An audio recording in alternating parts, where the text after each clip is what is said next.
हमारे पड़ोसी देश नेपाल की इस जेनजी क्रांति ने न सिर्फ एक सत्ता परिवर्तन का आगाज किया है, बल्कि नेपाल ने अपने भविष्य को खूबसूरत बनाने की शुरुआत की है। क्योंकि आज जब हम बात कर रहे हैं, बहुत कुछ ऐसे डेवलपमेंट हुए हैं, क्योंकि ये चित्र जो है ये बहुत कुछ दर्शा रहा है। क्योंकि उस देश की वो आबादी जो अपनी जवानी की तरफ बढ़ रही है और वो अपने सुनहरे भविष्य को खोता देख करके अपने पुराने इतिहास से सबक लेती है और यहां पे जो उनका संसद भवन था उसको आग लगा देती है। मेरे साथियों, संसद भवन को आग लगाना एक सिंबल है। ये इन्होंने अपने लोकतंत्र को आग नहीं लगाई है, इन्होंने अपनी संपत्ति को आग नहीं लगाई है, बल्कि आग लगाई इस जेनजी इस मोमेंट ने उस भ्रष्टाचार के, जो कि एक घुन की तरह उस पूरे देश को खत्म कर रहा था। एक तरह से जो राज करने वाले लोग थे, जो पॉलिटिशियंस थे, उनके बच्चों की जो रहाइश, उनका रहन सहन, उनका जीवन और बाकी एक आम नेपाली व्यक्ति के जीवन में जो अंतर आया था, उसको खत्म करने का प्रयास इस मूवमेंट ने किया है। मेरे साथियों, जो तस्वीर आप मेरे पीछे देख रहे हैं, ये नेपाल के पूर्व प्रधानमंत्री केपी शर्मा ओली हैं। और केपी शर्मा ओली वो जिम्मेदार व्यक्ति हैं जिन्होंने नेपाल को उस स्थिति तक पहुंचाया। यही वो व्यक्ति हैं और इन्हीं के द्वारा किए गए वो सारे के सारे कार्य हैं जिसने नेपाल के अंदर एक उबाल का काम किया। एक व्यक्ति जो कि एक शुरुआत करता है, ये व्यक्ति को जो फॉलो करने वाले लोग हैं, फिर वो चाहे पुष्पकमल दहल प्रचंड हो और बाकी आने वाले लोग, बिकॉज एक अस्थिरता उस नेपाल के बीच में बनी रही। यहां जब हम केपी शर्मा ओली की बात करते हैं तो याद हमें ये पल आता है जब उस जेनजी मोमेंट के बीचों बीच नेपाल के प्रधानमंत्री को ये लगने लगा कि कहीं मेरा हाल जो है वो पाकिस्तान के नवाज शरीफ सा ना हो जाए, कहीं मेरा हाल अब बांग्लादेश की शेख हसीना सा ना हो जाए। इसलिए वहां की सेना ने इनका साथ दिया और अपने चॉपर में बैठा करके इनको अपने एक आर्मी बेस कैंप में लेकर के चले गए। ये तो प्रधानमंत्री का हाल था, लेकिन जो एक साधारण, जिसको हम कह सकते हैं, साधारण शब्द तो बड़ा अनुपयुक्त होगा, लेकिन जो बाकी मंत्री लोग थे उनको भी इसी तरह से हवा में उड़ने वाले वीडियोस आपने देखे होंगे। खैर, ये एक तरह से जिसको हम कहते हैं ना कि एक अंतिम सील, अंतिम ठप्पा लगा कि नेपाल अब मुक्त है, नेपाल उस गंदगी को बर्दाश्त नहीं करेगा। लेकिन साहब, उसके साथ में नेपाल की जनता या नेपाल के उस मूवमेंट ने एक बहुत बड़ा काम किया, समझदारीपूर्ण निर्णय लिया। क्योंकि जब यहां पे चर्चा चल रही थी कि नेपाल का भविष्य क्या होगा, क्या यहां राजतंत्र फिर से आएगा, क्या यहां लोकतंत्र का कौन सा स्वरूप स्थापित होगा, जो बालेन शाह को लेकर के बात चल रही थी, जो वहां के पूर्व राजा थे उनको लेकर बात चल रही थी, उन्हीं के बीच में एक नाम, नेपाल की पहली महिला चीफ जस्टिस का नाम आता है, जिनका नाम है सुशीला कार्की। सुशीला कार्की को वहां का इंटर्म प्राइम मिनिस्टर बनाया जाता है और अंतरिम प्रधानमंत्री वो व्यक्ति जो कि एक अगले चुनाव तक होने तक एक प्रधानमंत्री पद को धारण करके रखेंगे, जैसे मोहम्मद यूनुस ने बांग्लादेश में यह पद धारण किया हुआ है। लेकिन आश्चर्य देखिए कि सत्ता का लालच मन में नहीं था, क्योंकि सत्ता के लालचियों को तो ठोकर मारी थी नेपाल ने। इन्होंने एक निर्णय लिया और बहुत जल्दी, लगभग शायद मार्च के महीने में, यदि मैं गलत नहीं कह रहा हूं, तो चुनाव की तारीखें भी तय कर दी। कम टाइम में चुनाव होंगे और नेपाल जो है वो आगे मजबूत लोकतंत्र की तरफ जाएगा। अब यहां पे बात ये समझनी है कि जब मजबूत लोकतंत्र की तरफ जाएगा तो भारत से सीधा सहज, सरल आकर्षण और अच्छे संबंधों की शुरुआत होना तय है। साथियों, यहां पे मैं एक थिंकर याद कराता हूं, एक विचारक हुए हैं, एक दार्शनिक हुए हैं, इमैनुअल कांट। उनकी एक थ्योरी है, थ्योरी ऑफ परपेचुअल पीस। ठीक है, वो ये बोलते हैं कि जहां लोकतंत्र होता है, लोकतंत्र से लोकतंत्र के बीच में जो सहज संबंध होते हैं उनमें तनाव की गुंजाइश नहीं होती। अब हुआ क्या कि सवाल बनेगा, जी नेपाल के साथ में फिर हमारे तनाव क्यों थे, नेपाल में ऐसी कौन सी सिचुएशन आई, भारत ने क्या वाकई में गलत किया। आपको मैं इतिहास की बात बताऊं, नेपाल के सहयोग में, हमारे पड़ोसियों के सहयोग में भारत एक तरफा खड़ा रहा है, इतिहास गवाह है। और हमारी गुजराल डॉक्ट्रिन तो उसको खुला चीख चीख के कहती है कि हम पड़ोसियों के लिए एक तरफा खड़े रहे हैं। लेकिन सर, जब बरगला दिया जाए, भड़का दिया जाए अपने निजी स्वार्थों के लिए, और एक तराजू के अंदर अपने निजी स्वार्थ और दूसरे तराजू में देश हित हो, तो सर उस देश को बचा कौन सकता है। और उसी देश को बचाने के लिए वहां की युवा पीढ़ी आई और युवा पीढ़ी ने आंदोलन कर दिया। अब जो है बागडोर सुशीला कार्की जी के हाथ में है। सुशीला कार्की जी की पढ़ाई जो है वो हिंदुस्तान से हुई है और भारत के सहज संबंधों का जो प्रवाह है वो प्रारंभ हो चुका है, जो कि दोनों ही देशों के लिए लाभप्रद होगा। अब थोड़ा समझिए कैसे।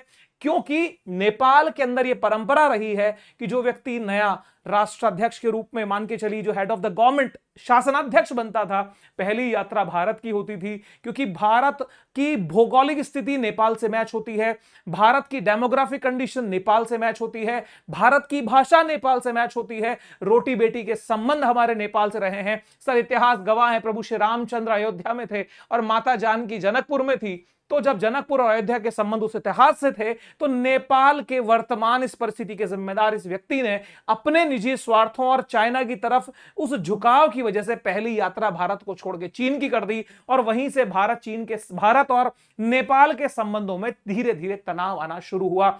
यहां पे खेल सारा चीन खेल रहा था, क्योंकि चीन नहीं चाहता था कि भारत एक स्थिर शक्ति के रूप में खड़ा हो, क्योंकि जब पड़ोसियों से ही संबंध खराब होंगे तो दुनिया में क्या संदेश जाएगा।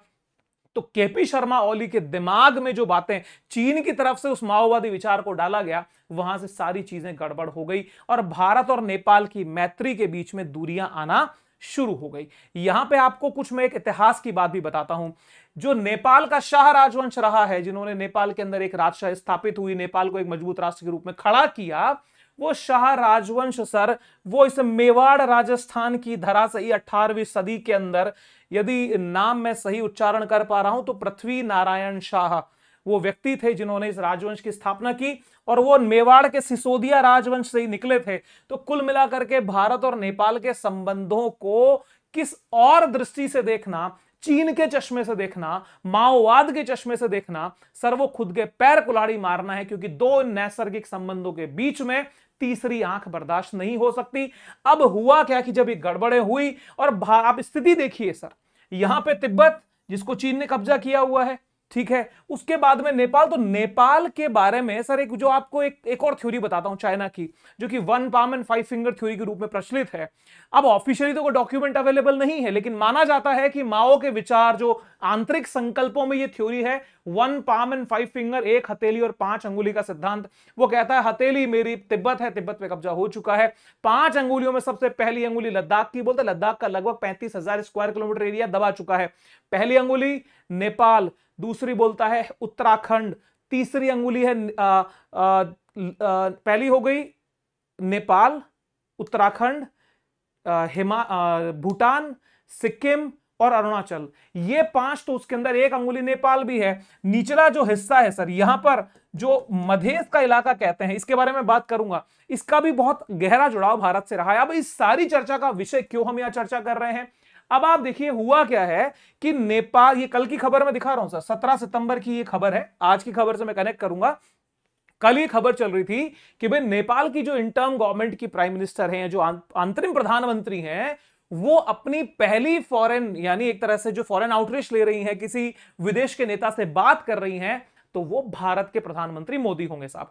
अब एक बात को समझिए, ये उसी परंपरा का निर्वाह यात्रा के रूप में ना होकर के फोन के रूप में है, और पहला फोन की वार्ता जब नरेंद्र मोदी जी से हुई, होने की चर्चा हुई, तो ये निश्चित रूप से दिखा रहा था कि भारत और नेपाल के संबंध जो है वो काफी मजबूत हैं। हर move signals that India remains Kathmandu's foremost foreign policy priority, यानी भारत ही निश्चित रूप से उनकी नेपाल की मजबूत विदेश नीति के लिए एक सहायक का मजबूत काम करेगा, और भारत का इतिहास है वो करता रहा है। अब जब भ्रम फैला दिया जाए तो भ्रम को दूर करना वाजिब बात है सर। दो पड़ोसियों में, एक परिवार के अंदर दो बगल में रहने वाले लोगों के बीच में लड़ाई जब हो जाती है, तो सर दो देशों के बीच में तनाव होना स्वाभाविक है, तनावों का निपटारा करना यह बड़ी बात है। तो सर यहां पे आज की खबर 18 सितंबर को 2:18 पे AIR यानी ऑल इंडिया रेडियो ने कवर किया। लिखा है PM Modi speaks with Nepals interim PM Sushila Karki, offers condolences and support. मेरे दोस्तों दो शब्दों पे ध्यान दीजिएगा, एक कॉन्डोलेंस है, दूसरा सपोर्ट है। कॉन्डोलेंस का मतलब होता है संवेदना, और सपोर्ट का मतलब तो आपको पता ही है, समर्थन, सहयोग, सहकार। इन दो शब्दों ने पूरी फॉरेन पॉलिसी के रास्ते को बदला है, क्योंकि फॉरेन पॉलिसी में, डिप्लोमेसी में शब्दों की बहुत बड़ी वैल्यू होती है। जब ये शब्दों की व्याख्या मैं करूंगा तब आपको ये क्लियर हो जाएगा। अब थोड़ा सा आगे बढ़ के द हिंदू ने भी सेम न्यूज ही कवर की है। अब साहब जब ये बातचीत हुई तो इस बातचीत के बेस में क्या निकल के आता है, हुआ ये 18 सितंबर को बातचीत होती है। यहां पे जब कॉन्डोलेंस यानी संवेदना प्रकट हुई जेनजी प्रदर्शनों के पक्ष में, तो साहब इसका मतलब यह हुआ कि भारत ने उन आंदोलनकारियों के पक्ष में अपना मत रखा और कहा कि हम संवेदना व्यक्त करते हैं उन मौतों को लेके, और मैं अगर शब्द और सही करूं उन शहादतों को लेके, कारण कि वो लोग शहीद से कम नहीं है, क्योंकि उन लोगों ने सत्ता परिवर्तन नहीं किया, उन्होंने व्यवस्था परिवर्तन किया है, और व्यवस्था परिवर्तन के अंदर उन्होंने अपने सुनहरे भविष्य को चुना है, इसलिए वो शहादत शब्द उनके लिए उपयुक्त होगा। तो जब भारत ये कहता है कि भाई हम संवेदना प्रकट करते हैं, तो वो लाखों लाख उन करोड़ों युवाओं को सीधा संदेश है कि भारत आपके साथ खड़ा है।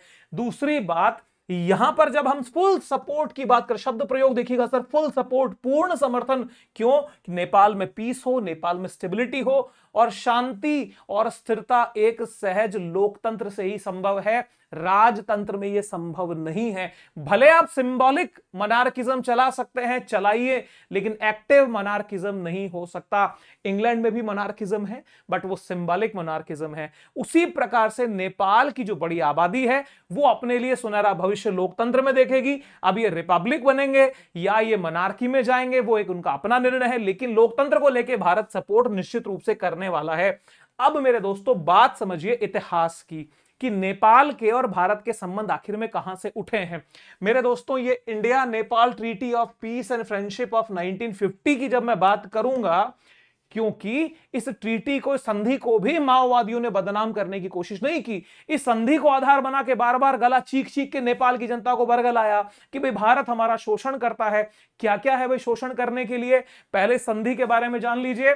31 जुलाई 1950 को काठमांडू में भारत के राजदूत थे श्री चंद्रशेखर प्रसाद नारायण, और दूसरी तरफ नेपाल के प्रधानमंत्री के रूप में मोहन शमशेर जंग बहादुर राणा। ये राणा की उपाधि भी मेवाड़ के सिसोदिया वंश से ही गई हुई है, बिकॉज यहाँ राणा महाराणा का जो टाइटल था वही टाइटल यहाँ फैला है। इन्होंने हस्ताक्षर किया, तत्काल प्रभाव से लागू हो गई थी। अब मेरे दोस्तों यहाँ पे बात ये होती है कि भाई इसने, भारत ने जो है वो नेपाल का शोषण किया, जो माओवादियों ने बरगलाया था। अब एक एक चीज देखो, संधि का आर्टिकल 1, 10 आर्टिकल है संधि में टोटल। आर्टिकल 1 कहता है कि दोनों देशों के बीच शांति और सद्भाव बनाए रखने की गारंटी होगी, मतलब नो हॉस्टाइल एक्ट, कोई दुश्मनी नहीं आपस में। लेकिन जब से माओवाद का प्रसार बढ़ा, तब से भारत के प्रति जहर उगलने का काम उन नेताओं ने किया जो भारत का नुकसान कम और अपने देश नेपाल का नुकसान ज्यादा कर रहे थे, क्योंकि बहुत बड़ी तादाद में नेपाल के लोग भारत में रोजगार पाते हैं और भारत के व्यापारी नेपाल के अंदर अपना रोजगार चलाते हैं। तो उनसे दोनों को एक दूसरे से कॉम्प्लीमेंट एक तरह से होकर के चल रहे थे, लेकिन इन्होंने काम खराब किए। आर्टिकल 2 कहता है दोनों सरकारें रक्षा और सुरक्षा मामलों में एक दूसरे से सूचना परामर्श साझा करेंगी। सर, एक दूसरे का मतलब क्या होता है? आपको आवश्यकता होगी तो हम आपके साथ हैं, हमारी आवश्यकता होगी तो आप हमारे साथ हो, मतलब हम एक दूसरे से सूचनाएं देंगे, साझा करेंगे। तो भारत नेपाल सुरक्षा सहयोग का एक कानूनी आधार बना। इस आर्टिकल का सबसे ज्यादा विरोध होता था कि भाई इसकी वजह से हम दब चुके हैं और हमारी फॉरेन पॉलिसी, हमारे फॉरेन के डिसीजन, हमारे सिक्योरिटी वगैरह को लेके हम इंडिपेंडेंट नहीं है। हकीकत आप देखिए, भारत हर मोर्चे पे अपने पड़ोसियों के साथ खड़ा रहा, विशेष रूप में भूटान और नेपाल के साथ में। तो इसके साथ में आर्टिकल 3, एक दूसरे की भूमि का उपयोग उपयोग किसी भी दुश्मन शक्ति के खिलाफ नहीं होने देंगे, यानी नेपाल जो है भारत की सुरक्षा की छतरी बनके तैयार हुआ। तो दोनों ने एक दूसरे को यहां किया, भाई भारत के लिए था कि जो चाइना का जो माहौल बना हुआ है उससे हमें बचाव मिलेगा। आर्टिकल 4, इस प्रकार से हथियार वगैरह देना, आज भी नेपाल के जो बड़े अधिकारियों की ट्रेनिंग है वो भारत के ही, जैसे जो हमारे आईएएस ट्रेनिंग होती है वहां पे होगी, या तो आईपीएस की जो ट्रेनिंग होती है उसके साथ वहां के पुलिस ऑफिसर्स की ट्रेनिंग होती है। हमारे ओटीए में, हमारे आईएमए में, यहाँ पे नेपाल के पूरे सैनिकों को, वहां के प्रशासन को ट्रेन करने का काम तो भारत करता है। अब ये सहयोग उस शक्ति के आधार, article 5, article 6, article 7, article back to back है सर। इसकी डिटेल आप नेट पे सर्च करिएगा, आपको पूरा मिल जाएगा। तो कुल मिलाकर के सर हुआ क्या कि जब इतनी बातें भारत और नेपाल के बीच मजबूती से हो रही थी, सोचने वाली बात है, तो फिर साहब गड़बड़ कहां हुई? गड़बड़ हुई माओवादियों की वजह से। क्योंकि ये खबर की कटिंग में दिखा रहा हूं, ये नेपाली भाषा में देवनागरी लिपि ये यूज करते हैं, तो आप हिंदी के अक्षर यहां देख सकते हैं, हिंदी की मैथमेटिक्स, तो उसको पढ़ें तो थोड़ा बहुत समझ में आएगा। संशोधन को प्रावधान में नभय को संधि खारिज गारो। आई थिंक ये ऐसा कहना चाह रहे हैं कि यहां पे जो संशोधन वगैरह संधि वगैरह है, इससे नेपाल को नुकसान है और इसको अब क्या करना पड़ेगा, संशोधन करके संधि को खारिज किया जाए।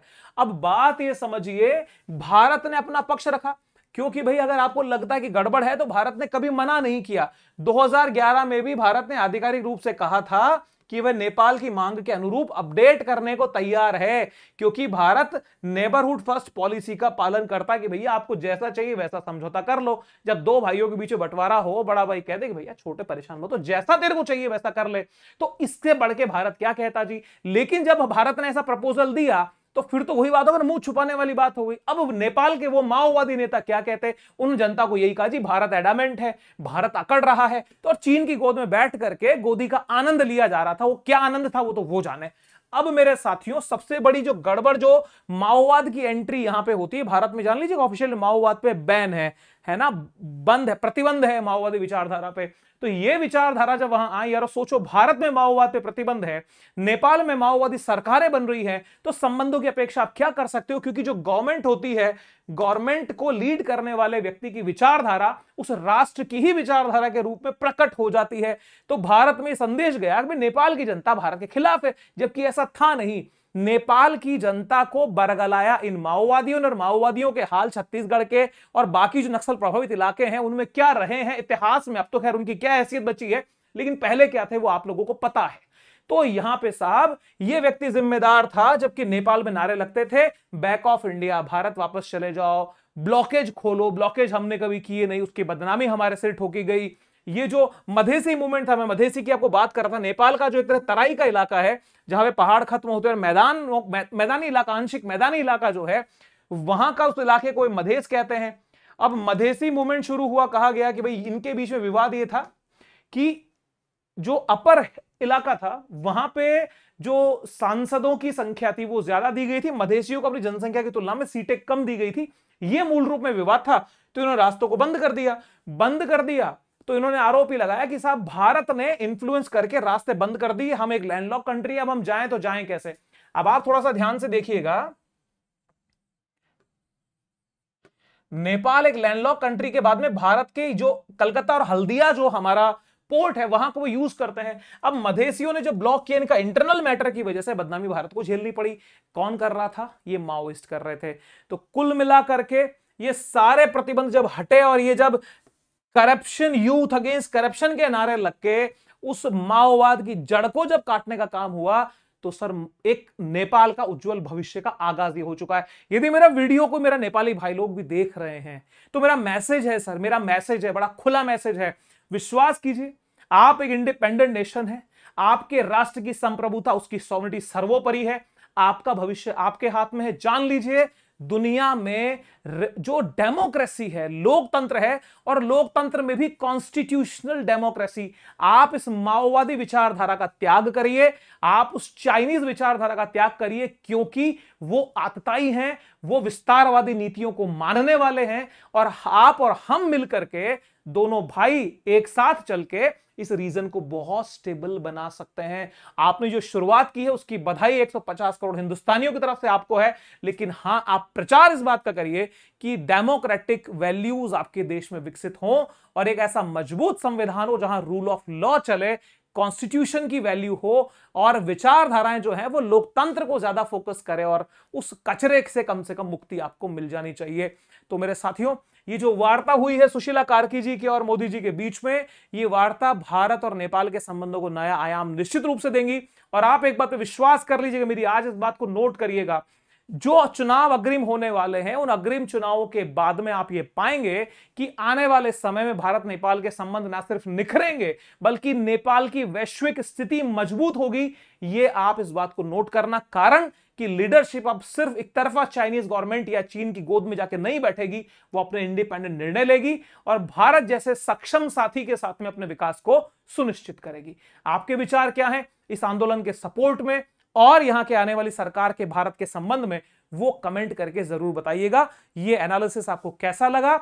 अगर अच्छा लगा तो आपके जो हौसला अफजाई वाले शब्द हैं वो कमेंट बॉक्स में उतार दीजिएगा। वेट रहेगा, फिर मिलूंगा किसी और वीडियो में एक बहुत ही बेहतरीन कंटेंट के साथ, जहां पे ट्रुथ होगा, जहां इंसाइट होगी और जहां इंपैक्ट होगा। साथ आपका चाहिए सब्सक्राइब करना, इस फास्ट ग्रोइंग फैमिली का हिस्सा बनिएगा। मिलूंगा फिर अगले वीडियो में। Wish you very happy learning, see you soon again. जय हिंद, जय नेपाल, बाय बाय।